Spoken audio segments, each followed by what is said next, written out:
Well, I think it all started when Doug and Janie Harriman and Bon and I went to dinner one night down on the square in Fayetteville, and we started talking about the church we both attended. It was October in 2000. God was leading and guiding my life at that point to search for Him a little deeper than I had in the past. It had gotten to a point where we began to consider moving somewhere else and trying something else. And people were looking for something they weren't finding where we were. So consequently, we began to think, what could be different? What could happen? What would we do? We spent, quite a time at dinner, and then afterwards we decided, when we were talking about the church and starting a new church, we decided to go out to their car and talk about it more. We said, wouldn't it be great to go to a church that really promoted small groups, community groups, and wouldn't it be good to go to a church that where there was more unity, where you didn't have to feel exactly like I do, and we could have differences of opinion, and that we could worship together, that we could learn together, we could grow together, and not separate from that person. That would be more relevant to our society and the way people do things now. It's funny, by the end, our car windows were all fogged up, so it looked funny, like people would think, what's going on in that car? I don't know. We probably prayed for about 45 minutes, I would think, just sitting out there, and then we decided that we weren't going to talk about it anymore until after the first of the year, and just that we would pray about it, just the four of us, and not talk to anybody else about it. I journal a lot. I journal prayers, and mostly my prayers were that in those particular days were, Lord, show us if this is what we're supposed to do. Please show us. Let us know if we're supposed to step out.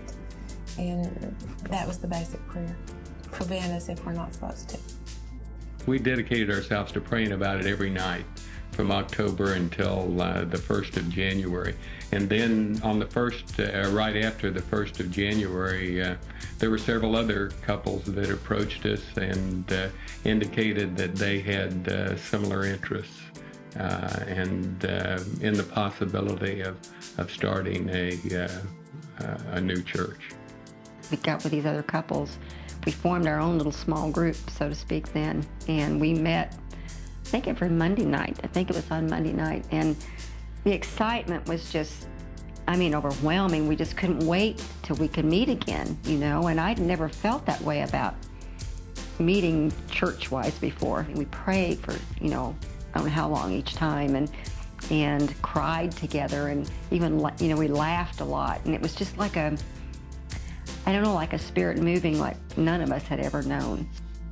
It was like it was our house church. We were so drawn to it. I couldn't wait for the time to come when we would meet together.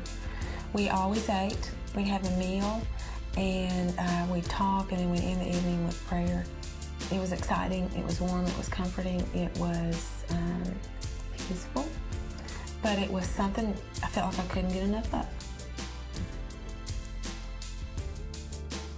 We had a constant struggle during that time of what is a Christian's responsibility when they're going to a church and in leadership in a church.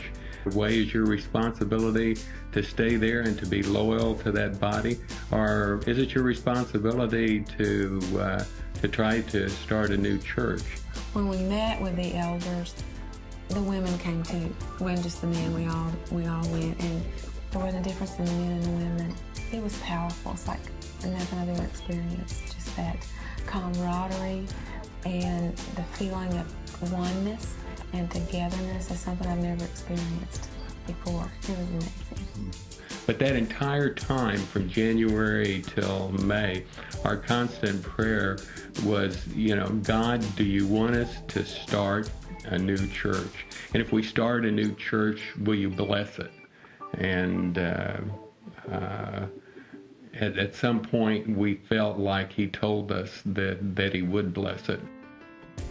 The meeting, the final meeting came. I remember the meeting ended with a prayer, and as we stood up, the feeling was really one of love in the room. I felt some of those elders embraced us and cried, and some of us cried, and when that had finished, we walked outside, and we all kind of looked at each other and said, well, all right, what do we do now? And someone said, let's go get some yogurt. And that's what we did.